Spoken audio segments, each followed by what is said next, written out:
குடும்பத்து மேல அக்கறை இருந்துச்சுன்னா, உன்னை இங்க கூட்டு வந்த அப்பா மேல மரியாதை இருந்துச்சுன்னா, இந்த விஷயத்தை நீ வீட்ல சொல்லியிருக்கணும். மீனா, ரோஹிணி விஷயத்தையே இப்ப வரைக்கும் எப்படி எடுத்துக்கிறதுன்னு தெரியல. இன்னும் நாங்கெல்லாம் ஷாக்ல இருக்கோம். இதுல உங்களுக்கு எல்லாமே தெரிஞ்சிருந்தா கூட நீங்க சொல்லாம இருந்திருக்கீங்க. எப்பயும் நான் உங்களுக்கு சப்போர்ட் பண்ணுவேன். ஆனா இந்த விஷயத்துல உங்க மேல தப்பு இருக்கு. நீங்க வீட்ல உண்மையை சொல்லியிருந்திருக்கணும். எனக்கெல்லாம் இது தெரிஞ்சிருந்தா நான் அன்னைக்கே எல்லார்கிட்டயும் சொல்லிருப்பேன். குடும்பத்துக்குள்ள எதுவும் மறைக்கூடாது, உண்மையா இருக்கணும் நீங்க தானே நீ சொல்லுவீங்க. இப்ப நீங்களே எப்படி பண்றீங்க அண்ணி? குடும்பத்துக்குள்ள சண்டை வரக்கூடாது, குடும்பம் நல்லா இருக்கணும், அது இது நீ எப்பவுமே பேசுவியே.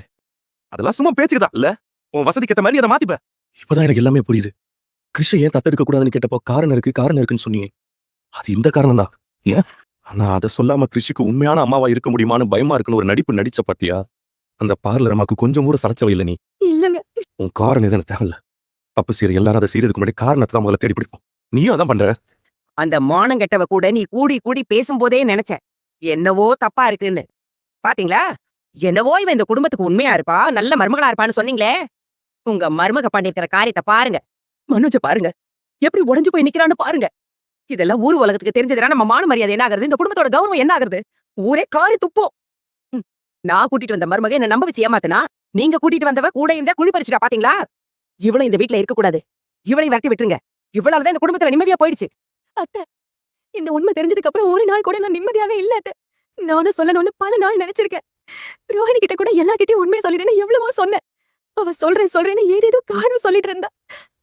கடைசியா அவளுக்கு 7 நாள் கெடு கூட கொடுத்தேன். ஆனா அதுக்குள்ள உண்மை வெளியே வந்துருச்சு. நான் பண்ணது தப்பதான் அத்தை. அதுக்கு நீங்க என்ன தண்டனை கொடுத்தாலும் நான் ஏத்துக்கிறேன். அதான் மொத்த குடும்பத்தை நீ தண்டிச்சிட்டிய. உன் மேல நம்பிக்கை வச்சிருந்த அத்தனை பேர் நம்பிக்கையை நீ உடைச்சிட்ட. நீ 1000 காரணம் சொன்னாலும் நீ செஞ்சது தப்புதான். பார்லரமா மட்டும் இல்ல, நீ இந்த குடும்பத்துக்கு துரோகம் தான் பண்ணிருக்க. தகுதி தராதரம் பார்த்து கூட்டிட்டு வந்திருக்கணும். ரோட்ல போறவ வரவள எல்லாம் வீட்டுக்கு கூட்டிட்டு வந்த பாத்தீங்களா? அதுதான் இன்னைக்கு அனுபவிக்கிறோம். நீ ஏன்டா கண் கலங்குற? தப்பு பண்ண அவ அழணும், அந்த தப்ப மறைச்சு இவ்வளவு அழணும். நீ அழக்கூடாதுரா. உனக்கு நான் தான் அவளை கட்டி வச்சு பாவத்தை பண்ணிட்டேன். அதை நானே சரி பண்றேன். முதல்ல அந்த பார்லர்காரிகிட்ட இருந்து உனக்கு டிவோர்ஸ் வாங்கி கொடுக்குறேன். உன் வாழ்க்கையில இருந்து அவளை மொத்தமா தூக்கி எறியற. நீ வா. என் பொண்டாட்டியோட அப்பா அவளுக்கு இந்த பார்லர் மாதிரி ஏமாத்த தெரியாது நினைச்சிட்டு. ஆனா இவனும் சிறுபால் அடிச்ச மாதிரி பண்ணிட்டாப்பா.